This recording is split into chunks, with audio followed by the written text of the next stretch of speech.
This is Lena Blue, and you're now tuned in to Goals Digital, where we bring you exclusive content from the chain gang to the streets. Today we have Shock Zoe. How you feeling, Shock? Yeah, cooling, chilling, vibing. Who is Shock? Shock Zoe. Shock Zoe, I'm the one that started Dumbway, you know, rapper, brother, uncle, a lot of things really. You actually had a few viral moments while you were locked up. Yes. Out of all those videos that you went viral from, which one was your favorite? I'll say the Money Machine. Choppers calling my plus 50K on the product. Whipping and flipping, I stay in designer. Them feds on my trailer and I pray they don't find us. What you know about the money printers? 20 stacks of hundreds, nigga, 10 bands, 20 bands, 30 bands. Money Machine. Yeah. Why was it your favorite? Cause that song right there, that's what made me start back rapping. Like, one of my homeboys came to me in prison. He was like, "You rap?" I'm like, "Yeah, shit." But everybody doing here. Next thing he said, "Let me hear it." So I hit it for him and like 3 other people. Then they're like, "Damn, this is gas." And I'm like, "Yeah." And I'm like, "Nah, this ain't gas." So I went on Facebook Live. This was my first time seeing it because I was in prison. I went on Facebook Live, and while I'm doing it on Facebook Live, it's like I see hundreds of people just joining in. And that was like, it really surprised me. I'm like, man, they listening to my music, and everybody was saying like, it's gas, keep doing it, keep doing it. And then from that day on, I started writing music again, and now here I am. Wow. So is it true that you wrote about 3 to 4 songs a day in prison? Really? Sometimes more than that. Like, songs just, I do that out here. Yeah. Yeah, so what is it that keeps you going, like your mom matriculating as far as coming up with raps? Daily life, like whatever I go through, that's what I put on the paper, because like in my raps is everything that's really going on. So it's just, as long as I'm able to go through stuff, I'm gonna keep writing music. Like, that's it. I'm gonna keep writing it. And it's real life. Real life. Everything from almost catching life sentences, my people telling on me, you know, getting shot, you know, stabbed, robbed, all that, you know, shining, all that. It's like, that's me, that's my life, real life. Your music is very melodic. It doesn't sound like anybody else's music. You know, it really sounds like your own style, you know?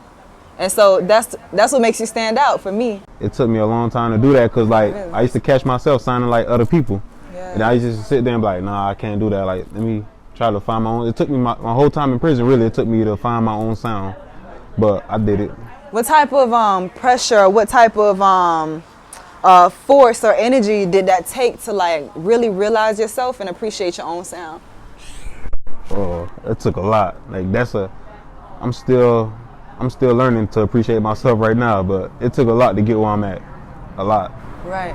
I was told by Z Diddy that you were one of the GOATs behind the walls. So how did you feel at the time of expressing your music to the folks around you while back there?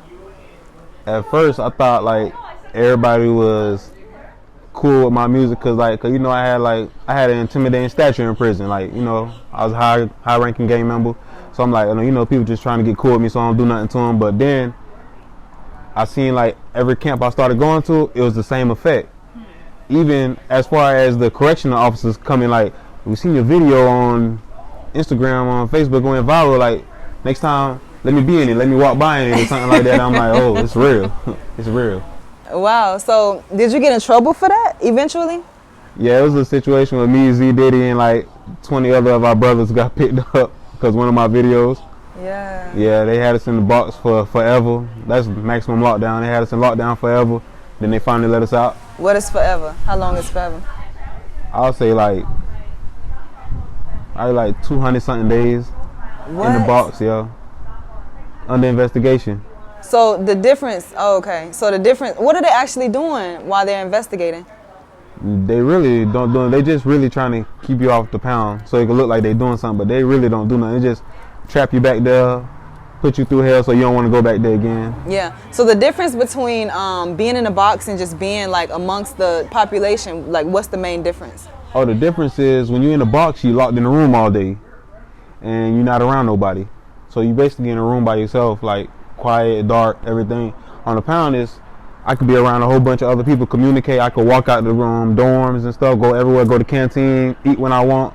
stuff like that. Take a shower when I want, and now you bathe once every 2 days. Wow, in the box. In the box.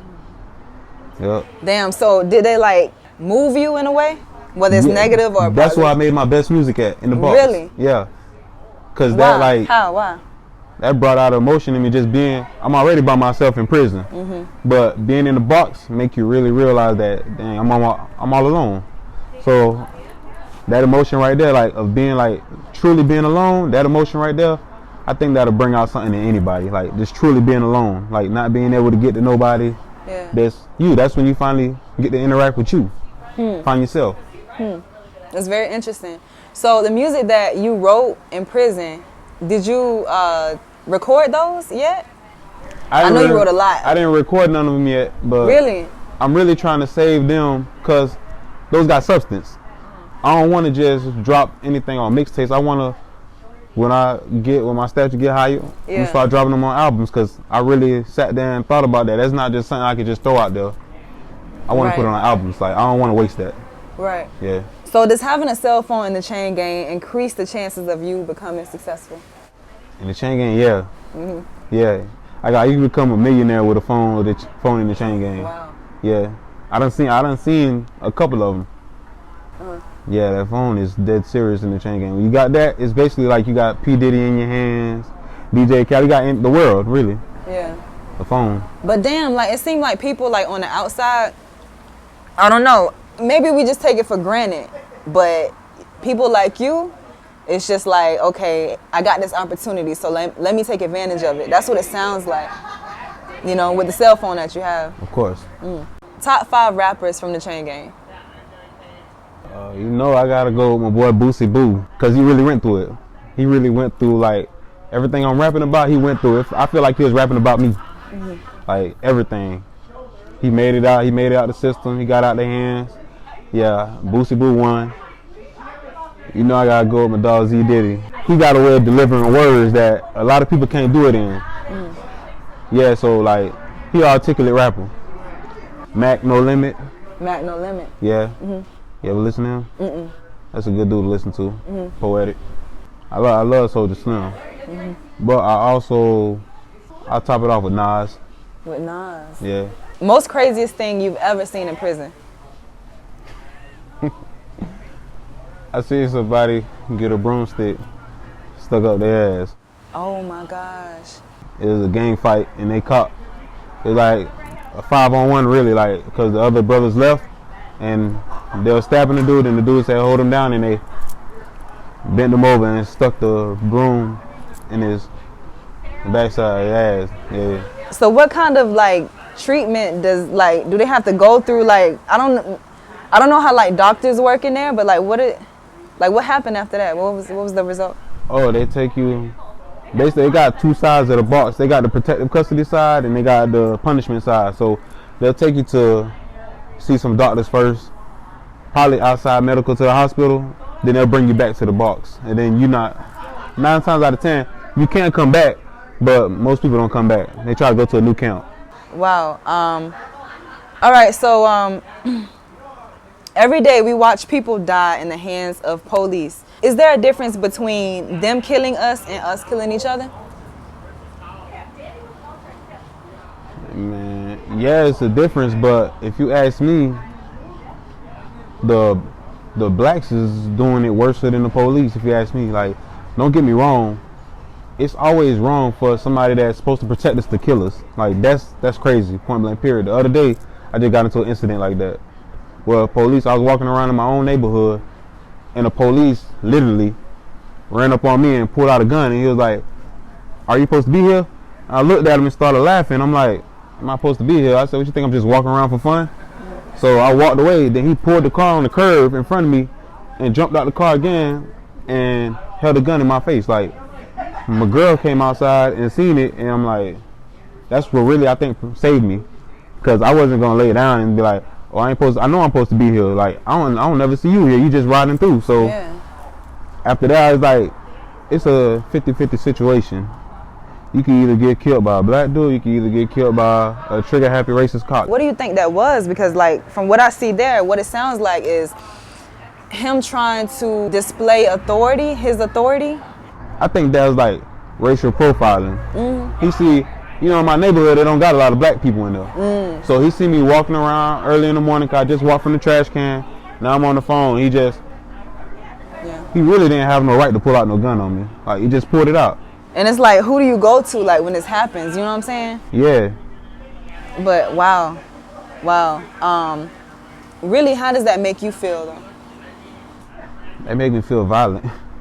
That make me feel like violent towards authority, police officers. 'Cause I went through that in prison too. Like, people abusing their authority. Like, they don't know how to, like, basically people like that don't know how to treat humans, period.